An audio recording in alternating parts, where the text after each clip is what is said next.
Experiencia Empresa es una iniciativa que surgió hace 16 años. Es un programa en donde los alumnos vienen a hacer su prepráctica profesional a Itaú durante 2 semanas, alumnos de tercero medio de la especialidad de administración, y en estas 2 semanas ellos son guiados por un tutor. Nosotros quisimos ser un vínculo entre la educación técnico-profesional y el desarrollo de los jóvenes estudiantes y el ámbito productivo. Este tipo de programas hacen conexión completa con el espiral de la sustentabilidad. Tenemos que tener bien a nuestros colaboradores, tenemos que estar conectados con nuestros accionistas, tenemos que mirar a todo nuestro stakeholder y a la sociedad.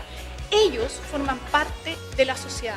El banco, al tener este tipo de programas, también devuelve a la comunidad, a su entorno, un espacio de productividad, un espacio de que hay caminos y que todos pueden ser capaces. Para mí es como el rol social del banco, es el rol que tiene, digamos, dentro de la sociedad y de abrirse a la comunidad y de entregar educación o ampliar, digamos, los conocimientos.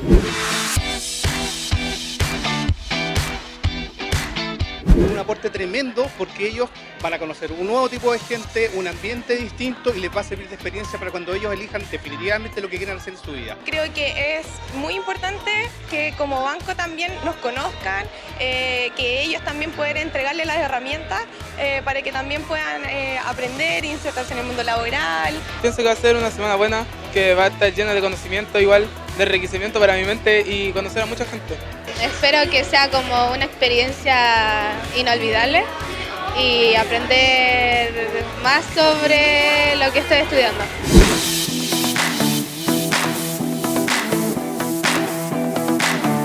Consideramos que el valor agregado que tiene Experiencia Empresa es que los niños vienen a aprender haciendo. Ellos participan en experiencias de aprendizaje significativas fuera del aula. Acá apoyados por un tutor que también aprende, también gana. El tutor se convierte en un referente, en un líder inspirador. Cuando yo partí trabajando, cuando partí estudiando, cuando estaba en el colegio, siempre había alguien que te ayudaba. Creo que en ese espacio al colaborador le aporta eso, una conexión, un match perfecto con la realidad de lo que está pasando en nuestro país y afuera. Hay otros que no tienen las mismas oportunidades y nos debemos devolverle la mano a aquellos que les ha costado más y mostrarles el camino de que todo se puede y que ellos también pueden.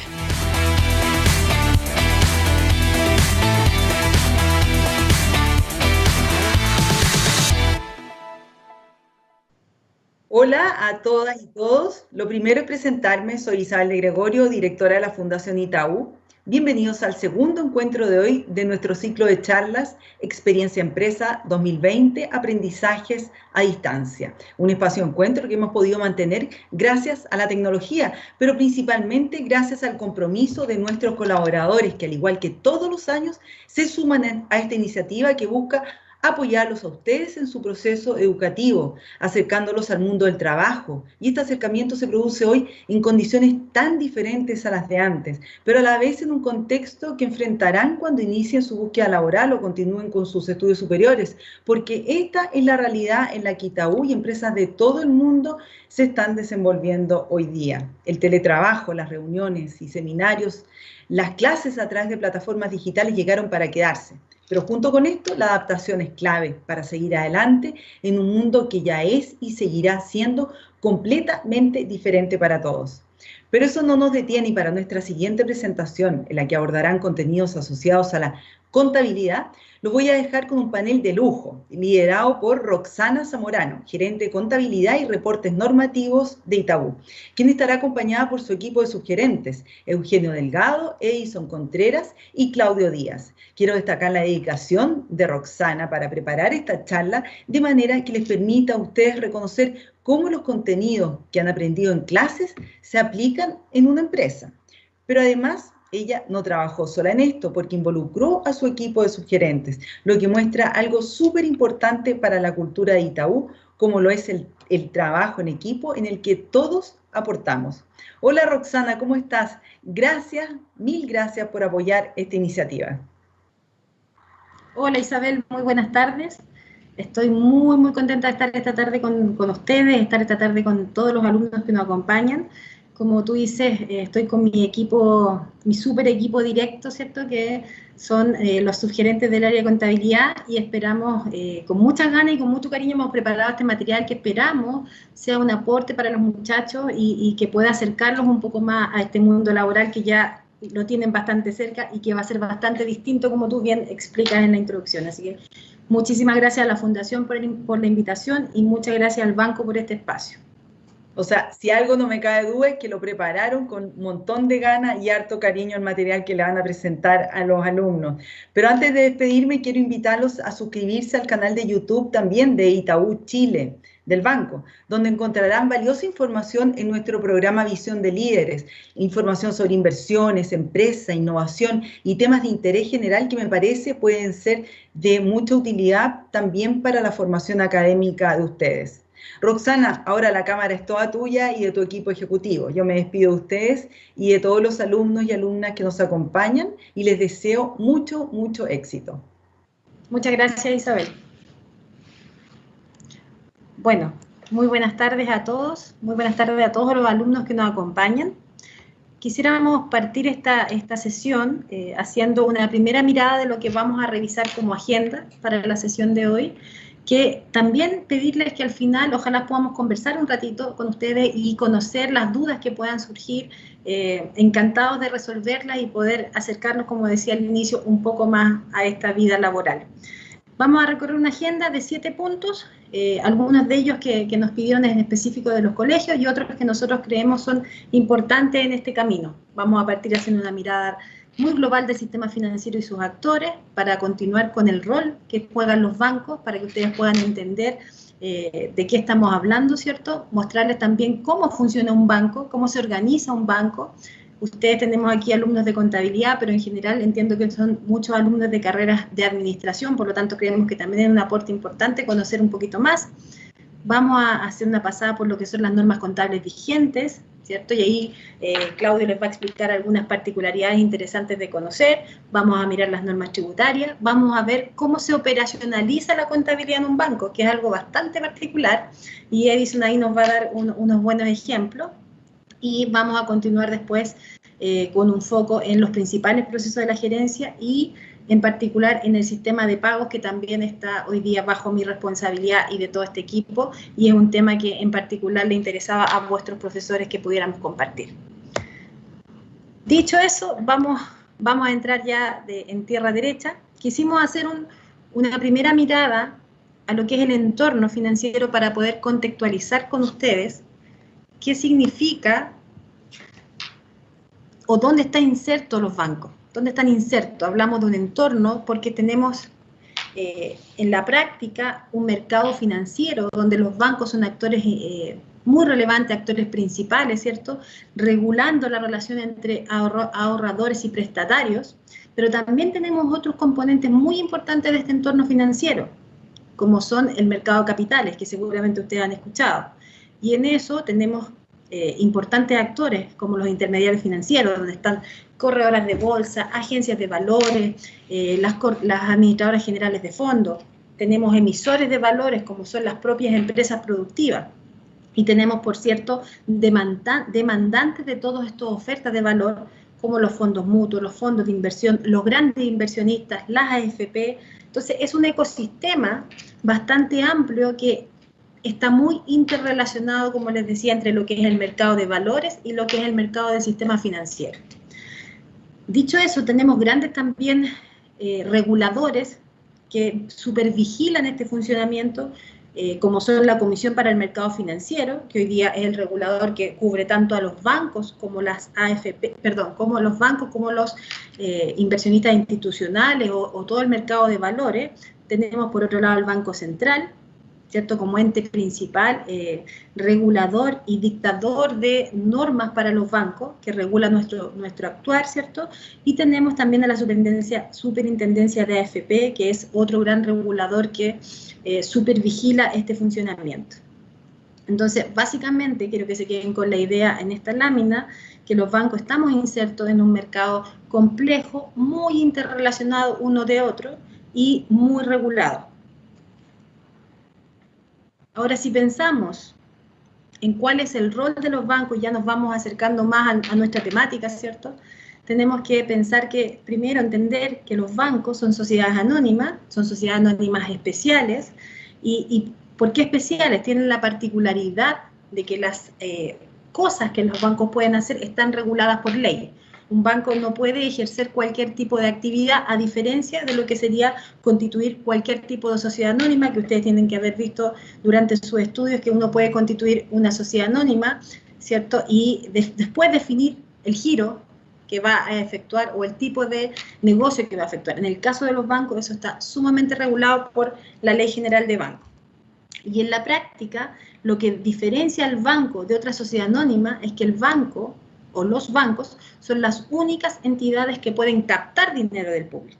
Y eso es muy relevante porque ahí está depositada toda la confianza, ¿cierto?, del mercado, porque al ser el captador de dinero, cualquier problema que pueda existir en un banco puede tener muchísimas repercusiones en todo el sistema y en toda la economía. Por eso se dice que el principal activo de un banco es la confianza que tienen sus clientes al ser el banco el lugar donde uno deposita su dinero. Como único captador de dinero, que eso es lo que lo distingue de cualquier otra entidad del sistema, el banco lo que hace con estos recursos es colocarlos nuevamente o prestarlos, ¿cierto? Y además de prestarlos, los invierte y hace cierto tipo de transacciones que, como les decía al inicio, están muy reguladas. Este grafiquito solo quiere mostrar algunas de ellas, como hacer rentar los dineros a través de inversiones, realizar descuento de documentos, realizar intermediación financiera, entregarlos también en préstamo. En Chile actualmente tenemos un mercado de bancos que está compuesto por 19 bancos, 4 son sucursales de banco extranjero y tenemos un banco muy particular, ¿cierto?, que es el Banco del Estado, que si bien es un banco comercial, obviamente tiene bastantes particularidades o diferencias con el resto de los bancos comerciales. ¿Cuáles son los principales productos que tiene un banco? Ahí pusimos quizás los más clásicos, ¿cierto? Tarjetas de crédito, cuenta corriente, cuentas de depósito a la vista, pero por supuesto también están todos los tipos de colocaciones, créditos hipotecarios, créditos de consumo, créditos comerciales y todo el mundo de inversiones que un banco puede realizar. Eso como idea general. Me gustaría dejar con ustedes a Claudio Díaz, que nos va a contar algunos otros interesantes detalles. Muchas gracias, Roxana. Respecto a las normas contables vigentes, solo para hacer un poco de historia, antiguamente en Chile nosotros aplicábamos los principios contables generalmente aceptados en Chile, y producto de un plan de convergencia en el cual Chile se embarcó con el objetivo de utilizar principios contables de general aceptación en el mundo, como país, decidimos converger a los estándares internacionales de información financiera o estándares internacionales de contabilidad que son promulgados por un board que está basado en Inglaterra y es el que emite los estándares de contabilidad para todo el mundo. Y los bancos fuimos una de las primeras entidades en aplicar estos estándares. Hasta antes de eso, hasta el año 2008, nosotros estábamos regidos por la recopilación actualizada de normas para bancos. Esto fue un proceso tremendamente desafiante para todos los bancos porque fuimos, como les decía, de las primeras entidades en aplicar estos nuevos estándares, lo cual implicó entender los estándares, poder analizarlos, aplicarlos y finalmente preparar un nuevo set de información financiera bajo estos nuevos estándares. Si bien quisimos converger a un nuevo estándar, aún así el regulador, como explicaba Roxana, sigue emitiendo normas o estándares que son muy específicos y que requieren seguir manteniendo ajustes que son muy específicos para poder mantener la estabilidad del sistema financiero en Chile. Y es por eso que nosotros seguimos regidos por el compendio de normas contables, el cual incluye una serie de instrucciones contables muy específicas para los bancos y algunas de las filiales bancarias. El primer set de estados financieros bajo este nuevo compendio de normas contables fue emitido el 31 de diciembre del 2009 y, solo para su conocimiento, a partir del 1 de enero del año 2022, vamos a tener que adoptar un nuevo set de estándares que están incluidos en el nuevo compendio de normas contables para bancos, el cual incluye un acercamiento aún mayor a lo que son los estándares internacionales o IFRS como son conocidos. Adicionalmente, nosotros tenemos que preparar en forma anual un reporte que se llama 20F, que es una norma o un código que utilizan las entidades que están fuera de Estados Unidos, pero que transan sus acciones en el mercado americano. Y lo que requiere este set de estados financieros es que nuestros estados financieros que están preparados de acuerdo al compendio de normas contables se preparen de acuerdo a los estándares full IFRS. Para llegar a eso tenemos que preparar algunos ajustes y revelaciones adicionales en los estados financieros. Adicionalmente, les quería comentar sobre el equipo de tributaria, el cual está compuesto por 12 personas, algunos de ellos son abogados, pero la gran mayoría son contadores auditores. El principal objetivo de este equipo es velar por el cumplimiento del pago de los impuestos, el cálculo o determinación de esos impuestos, reportar y declarar a los entes regulatorios y asegurar que todo el grupo Itaú Corbanca en Chile, Banco Itaú y sus filiales, se encuentren en pleno cumplimiento de las disposiciones tributarias que nos son aplicables. Eso incluye el cumplimiento de la ley de la renta, el impuesto timbre y estampilla, el impuesto al valor agregado, etcétera, etcétera. Como ustedes pueden apreciar acá, estamos regulados por el Servicio de Impuestos Internos, la Tesorería General de la República y la Comisión para el Mercado Financiero. Realmente, ustedes pueden ver que aparecen una serie de regulaciones día a día que nos van afectando, y en particular lo que dice relación con las legislaciones tributarias van cambiando y son muy dinámicas, por lo cual eso trae una serie de desafíos para este equipo. Ahora los dejo con mi colega Edison Contreras, que va a hablar sobre temas directamente bajo su responsabilidad. Hola, buenas tardes. Soy Edison Contreras. Yo les quiero hablar de la operacionalización de la contabilidad. Nosotros lo que tenemos acá, lo que estamos presentando, son todos los sistemas productos que tenemos. Todos estos sistemas productos, que son como un sistema centralizado, que es lo que les pasan a ustedes ahora en clase, todo eso van llegando a dos repositorios grandes que tenemos acá, que se llama DIPS, y el otro que se llama IBS. ¿Por qué existen de esta manera? Por un tema de la fusión que comentó Roxana de Itaú Corbanca. Aún están ahí, y tenemos otro gran sistema, que es el que se llama Core del banco, que es Altamira, que es donde llegan toda la información, en este caso de colocación y de todo el resto de productos que está afuera, y se centraliza la contabilidad en este sistema llamado Altamira.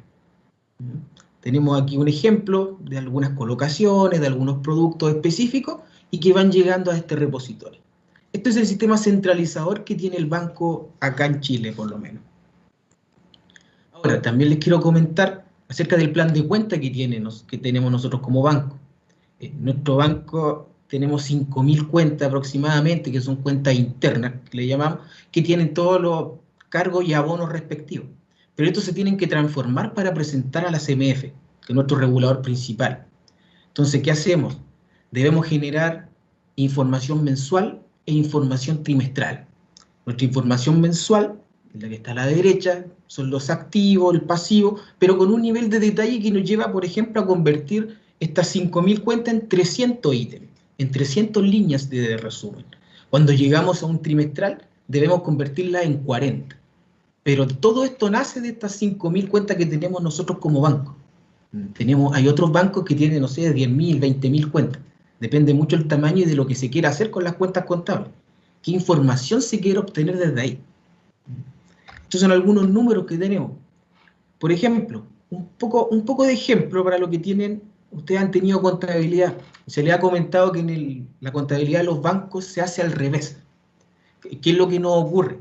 Ustedes están acostumbrados a que la cuenta corriente en una empresa normal es un activo. Para nosotros, una cuenta corriente de un cliente es un pasivo, porque el banco le debe a un cliente. Es por eso que está un ejemplo ahí de que cuando llega un cliente, y deposita dinero. Nosotros como banco nos ingresa la plata al banco, que es la cuenta que está ahí como un activo. ¿Y qué se nos genera? Rápidamente un pasivo. Cuando ustedes van a girar plata del cajero automático, ¿qué es lo que se hace? Ok, sale plata del banco y ustedes lo que hacen es, yo tengo una menor deuda respecto a mi pasivo. Por lo tanto, ahí se me rebajó. No sé si ustedes han escuchado, por ejemplo, de las líneas de crédito. Las líneas de crédito es cuando yo giro sobre el saldo que tengo en mi cuenta corriente. En ese momento se genera un activo para el banco porque es un préstamo. Es lo que nosotros tenemos escrito ahí como deudores en cuentas corrientes. Esas son las colocaciones que tiene el banco. Otro ejemplo de las cosas que hacen en el banco, por ejemplo, tomar depósitos a plazo.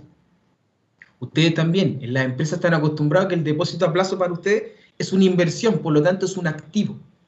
Ok, para nosotros como banco, como nosotros recibimos ese dinero, para nosotros es un pasivo, es una obligación.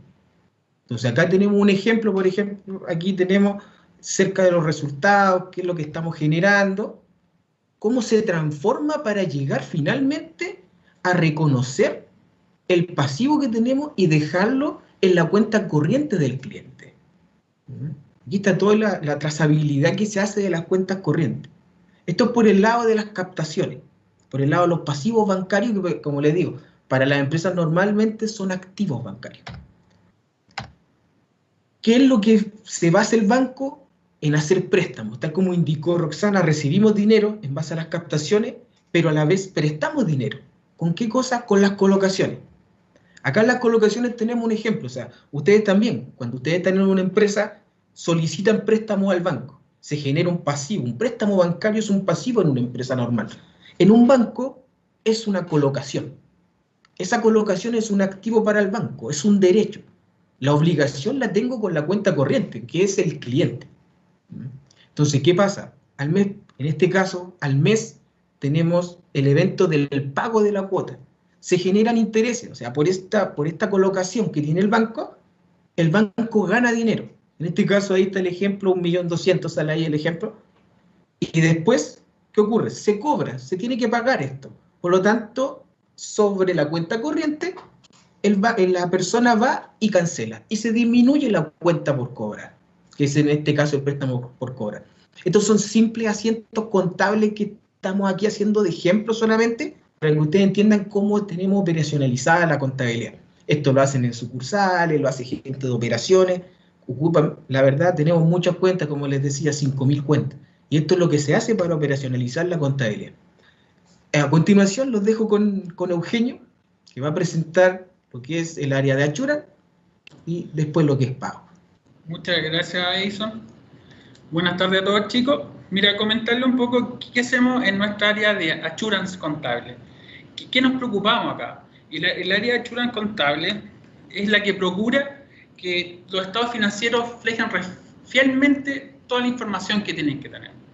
Para esto nosotros estamos atentos a que se cumpla la normativa tanto interna del banco y también la normativa que planteó Claudio. O sea, hay normativa IFRS que se tiene que cumplir y nuestros estados financieros deben reflejarlo fielmente. Para eso, ¿qué hemos desarrollado? Hay una metodología más o menos de trabajo que parte de un alcance, o sea, definimos un alcance, o sea, definir un producto a revisar o si alguna cuenta contable está con errores, entrar a revisarla. Una vez que nosotros hayamos definido en qué nos vamos a abordar, hacemos el levantamiento de este proceso, o sea, entender desde su origen la operación hasta que queda registrada contablemente. Posterior que ya se hace ese levantamiento de proceso, hacemos una etapa de evaluación y análisis de qué son los impactos, qué nos está cumpliendo en estos procesos para nosotros identificar los hallazgos y poder sacar un informe y plantear directamente a las áreas gestoras del banco, decir, sabes que no estás cumpliendo con una normativa específica o con los procedimientos que ha definido el banco para el tratamiento contable. Con todo esto, ¿qué nos permite? Asegurar que los estados financieros se presenten razonablemente.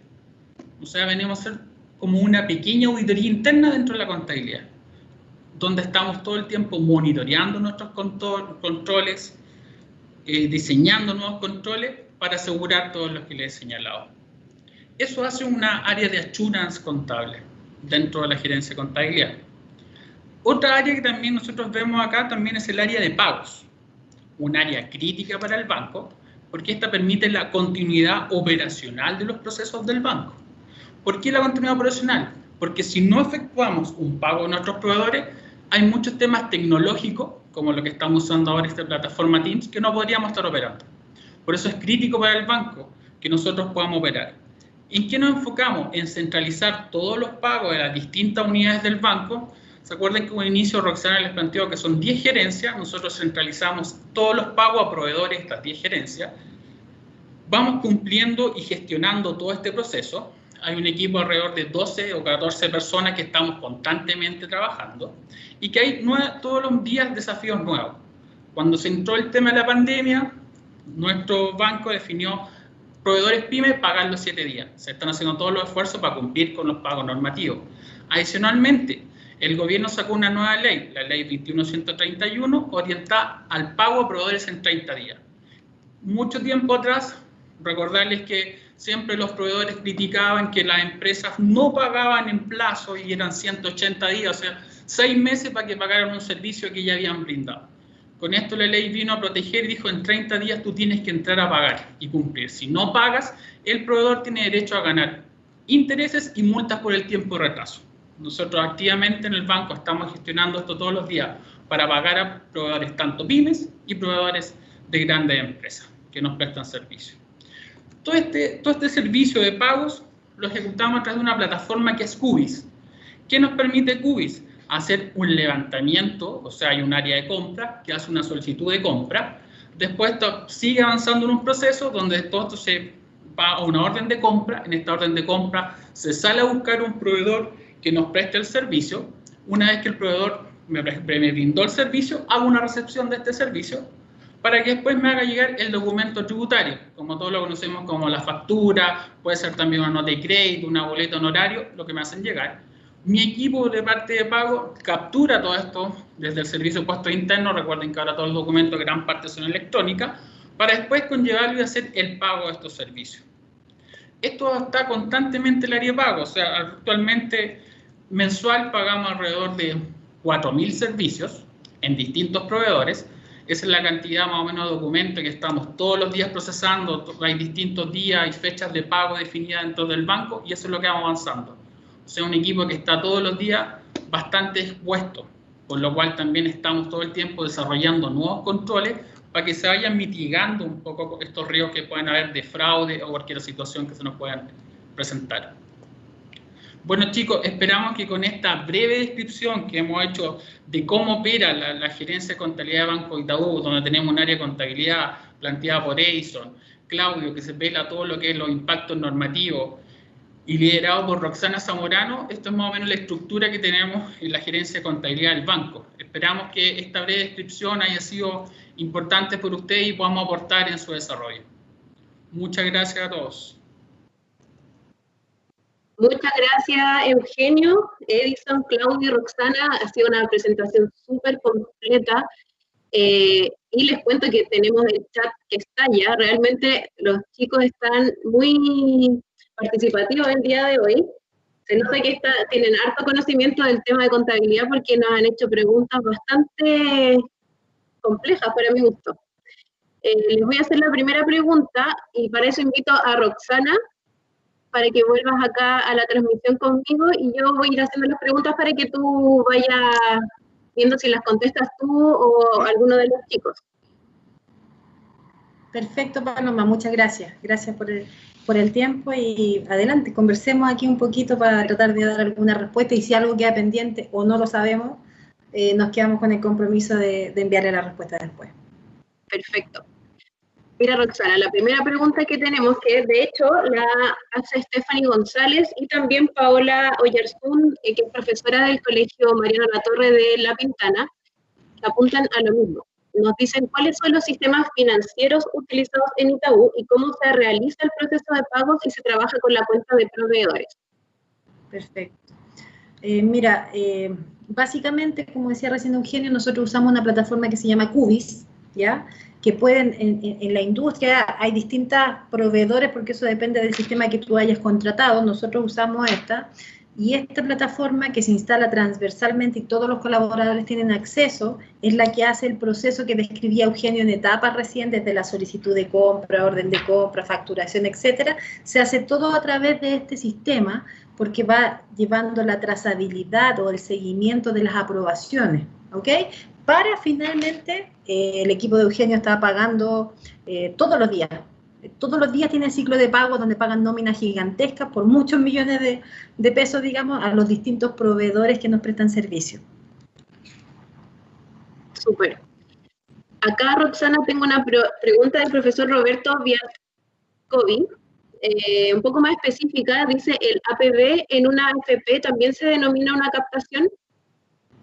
El APB en una AFP, mira, no conozco en particular la lógica contable de una AFP, pero me imagino que sí, porque en el fondo una cosa importante para entender la contabilidad, que lo conversábamos antes con el equipo antes de empezar la charla, es que la contabilidad, donde sea que sea, independiente de la industria, se trata de derechos y obligaciones. Uno tiene activos o pasivos. La particularidad en los bancos es que nosotros, o incluso cuando estás en el colegio, de pronto te lo enseñan al revés, creo que Edison algo ahí comentó, porque te dicen, cuando tú tienes un préstamo, uno lo piensa en una empresa común y corriente, un préstamo es una obligación, ¿ok? Para un banco eso es un activo, porque es un derecho a cobrarlo. Entonces, siguiendo esa lógica, si uno lo piensa en una AFP, cuando una persona lleva una APB y deposita, finalmente está captando. Entonces, siguiendo esa lógica, debería ser también visto como una captación. Ahora, el concepto de captación es exclusivo de los bancos, por lo que yo le explicaba al principio. La única entidad que puede hacer captaciones, que es captar dinero de las personas y luego prestarlas, son los bancos. Entonces, conceptualmente, el concepto es de los bancos, pero sigue la misma lógica. Entonces, yo diría que debería mirarse igual. Ya, clarísimo. Roxana, acá, Luciola nos pregunta algo más general que también puede servirle a todos. Dice, ¿el banco tiene un capital? ¿Cómo se forma? Sí, el banco tiene un capital y el tema de capital es muy relevante para los bancos porque es muy normado, ¿ya? Nos exigen cierto mínimo de capital. Entonces, un banco parte con un mínimo capital de 800.000 UF, creo que es el requisito mínimo. Ahí el equipo me corrige si estoy equivocada, pero para constituir un banco tú necesitas un capital de 800.000 UF. Luego ese capital es como si yo lo veo en el primer asiento que voy a hacer, voy a decir caja contra capital, por esos 800.000 UF. Ese capital luego empieza a crecer por las inversiones, ¿cierto? Y el movimiento propio del banco. Ahora, nos exigen por normas de Basilea, que son normas internacionales que regulan los bancos, mantener ciertos niveles mínimos de capital que tienen el objetivo de poder asegurar la solvencia de los bancos. Es decir, que si hay un problema, el banco va a tener los recursos suficientes para responder, por lo que les explicaba al principio. Un problema en un banco, un problema financiero en un banco tiene una repercusión muy importante sobre todo el sistema financiero.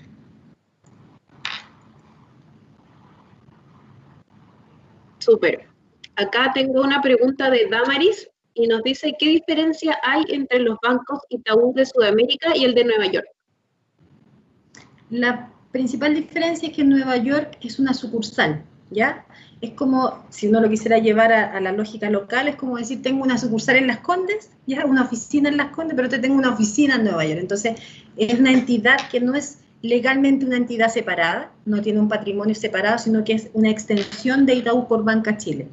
No es una filial, ¿ya? Entonces, como si lo hiciéramos en términos muy simples, como te decía, es como si habláramos de la sucursal de Rancagua, son los que tienen la sofisticación, digamos, que está en Nueva York y, por supuesto, otras grandes particularidades más específicas y un regulador, por cierto, que es bastante más exigente también en ese sentido. Claro.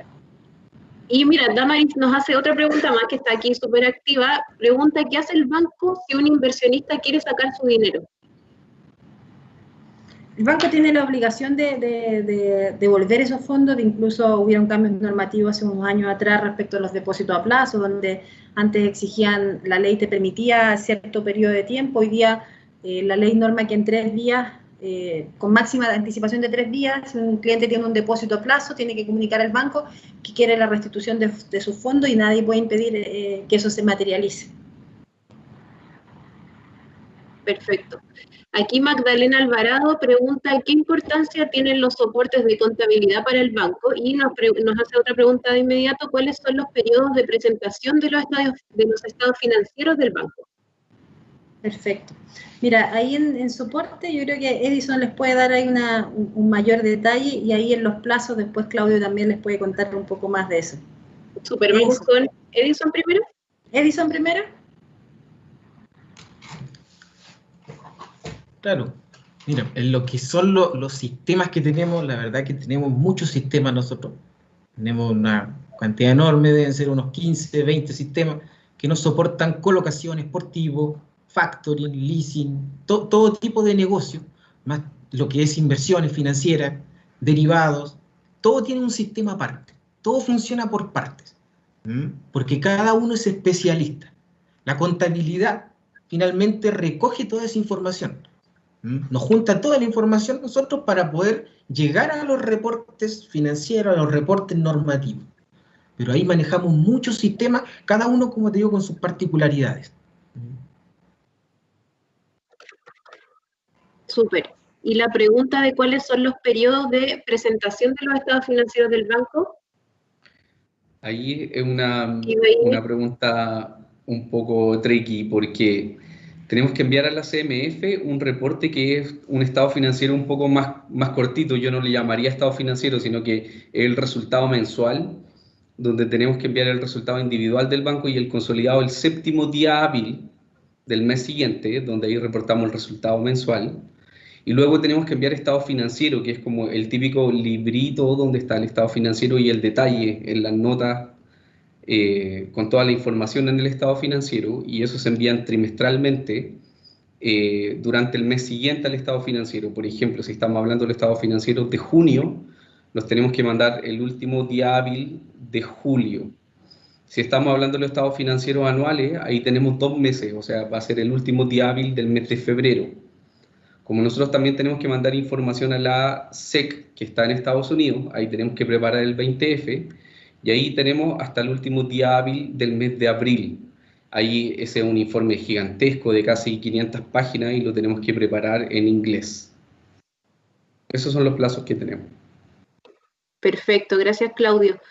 Acá tenemos una pregunta de Owen Ponce, que dice, ¿qué pasa si un proceso principal de la gerencia se cae o no funciona por algún motivo? ¿Qué pasaría con los demás procesos? Ahí, Paloma, que es algo que ocurre, ¿cierto? Como les comentaba Edison ahí, el engranaje de sistemas que hay detrás para que un banco funcione es muy particular y muy complejo. Entonces eso sucede, digamos, y lo que el banco tiene que estar preparado es con un plan de contingencia, ¿ya? Y es más, incluso esos planes de contingencia, el regulador nos pide presentarlos permanentemente, son objetos de auditoría permanentemente, es decir, tiene que estar preparado que si algún sistema falla, el banco debe seguir funcionando. Recordemos en el año 2010, cuando fue el terremoto, varios bancos de la plaza quedaron varios días fuera de línea, fuera de curso, entonces eso provocó un impacto importante en el mercado. Por eso, desde ahí la fecha, todos esos temas de contingencia se han incrementado y las exigencias sobre los bancos para estar preparados para ese momento han aumentado. Así que si algo sucede con alguno, tiene que haber un backup, o sea, tiene que haber un respaldo, tenemos que ser capaces de levantarlo y ponerlo en funcionamiento rápido para que el proceso, como el todo, siga funcionando.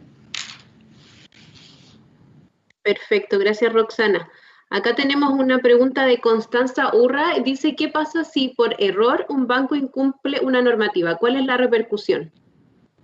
Mira, ahí podemos tener distintas consecuencias. Podemos tener desde un llamado a detención formal del regulador, que puede ir desde un llamado telefónico a una carta formal que se formaliza al gerente general y que luego tiene que ser presentada ante el directorio. El directorio, recordemos que este órgano máximo del gobierno donde están representados los accionistas, a multas de diferentes cuantías, dependiendo de la falta, ¿cierto? Y podríamos llegar a la solicitud de cierre por parte del regulador, del cierre del banco, dependiendo de la gravedad o, digamos, de los hechos de que se trate. Perfecto.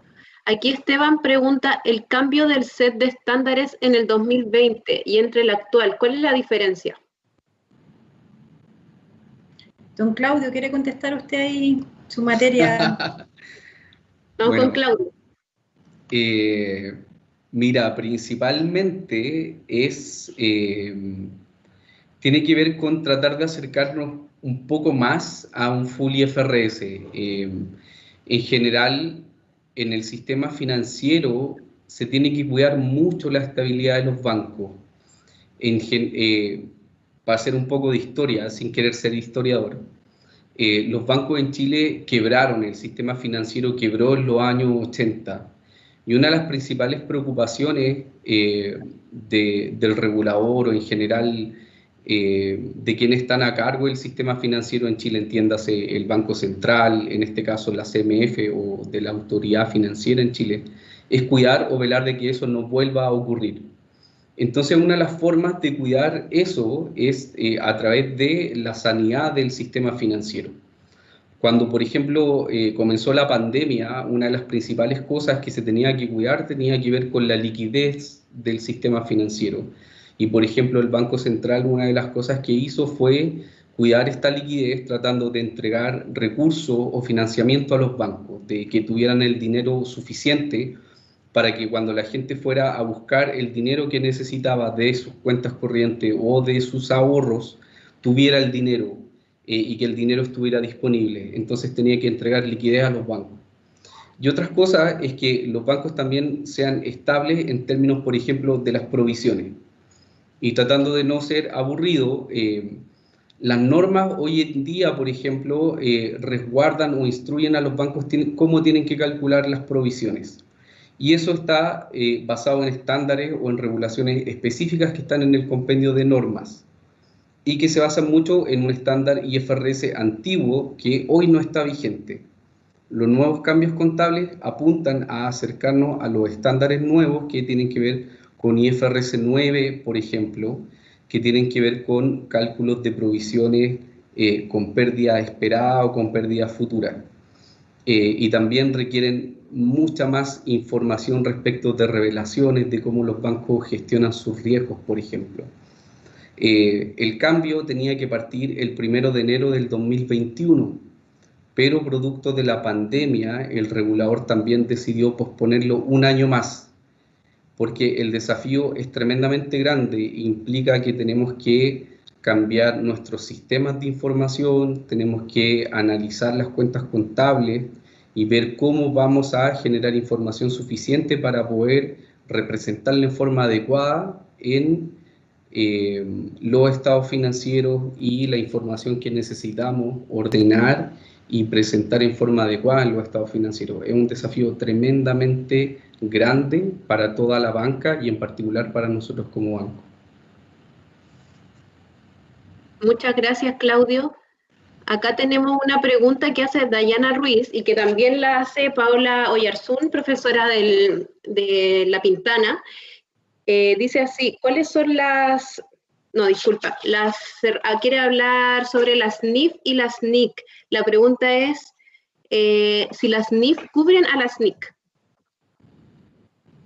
Mira, la verdad es que las NIC, para hacerlo como muy simple, son las normas internacionales antiguas, ¿ya? Que creo que llegaban hasta, no sé, la 42, por decirte, o la 41, por ahí. Claudio se maneja ahí el detalle, pero creo que andaba por ahí. Luego vinieron las NIF o IFRS, que son una gama más moderna, digamos, con otro alcance, pero siguen siendo complementarias, ¿ya? No eliminó una a la otra. Se complementan ambos en el marco hoy día de información financiera internacional. Perfecto. Aquí Diana Rebolledo pregunta cómo se ha visto el tema de la pandemia en estas áreas. ¿Ha sido muy difícil? ¿Cómo ha sido el desafío para ustedes? Mira, yo creo que, de ahí sí que no le voy a dar el pase al equipo para que no se queje de que ha sido difícil, sino que básicamente yo creo que como para todas las empresas ha sido un gran desafío, porque esto de la pandemia vino a acelerar el proceso de digitalización y de trabajo remoto, que en Chile estaba quizás un poquito reticente el mercado a avanzar hacia allá. Y esto nos obligó a salir de un día para otro a un trabajo remoto. y al principio teníamos incluso mucho temor de ser capaces de hacer lo que hacemos en el día, un cierre contable mensual, un cierre diario, el proceso de pago a proveedores, ¿cómo lo vamos a hacer todo fuera de casa? Entonces, efectivamente fue un proceso muy difícil, pero creo que logró que muchas empresas tuvieran un avance cuántico en cuanto a la madurez, y por eso hoy en día el teletrabajo se convirtió en una realidad, ¿cierto? Y en el caso de Itaú, por ejemplo, ha sido pionero y movió un poquito ahí al mercado, estableciendo que nuestra estrategia es seguir home office, y es seguir con la estrategia del trabajo remoto primero que el trabajo presencial. Entonces, esto es algo que para las que somos un poquito más antiguos, no viejos, digamos, antiguos nomás en el mundo laboral, hubiese sido impensado hace unos años atrás. Así que si bien fue muy desafiante, creo que también está lleno de oportunidades. Perfecto. Aquí Constanza Tolosa hay una pregunta que se ha repetido harto. ¿Qué sucede si se entregan reportes con fallas? Básicamente, como te decía, ahí tenemos una gama de posibilidades, desde una amonestación a una multa. Entonces, va a depender de la gravedad del tema, del reporte que se trate. Hay distinta sensibilidad, hay reportes de tasas de interés, hay reportes de información más contable. Entonces, depende. La respuesta es depende. Ahora, es un tema que es delicado de cara al regulador, y por eso nosotros tenemos dos áreas. Un área que hace los reportes, y hace poco creamos otra área que está a cargo de Eugenio. La de Edison es la que hace el reporte, la de Eugenio es la que valida el reporte, porque necesitamos tener seguridad de esa información. Perfecto, gracias Roxana. Aquí una pregunta bien puntual de Daniel Bravo, y bien útil para todos, yo creo.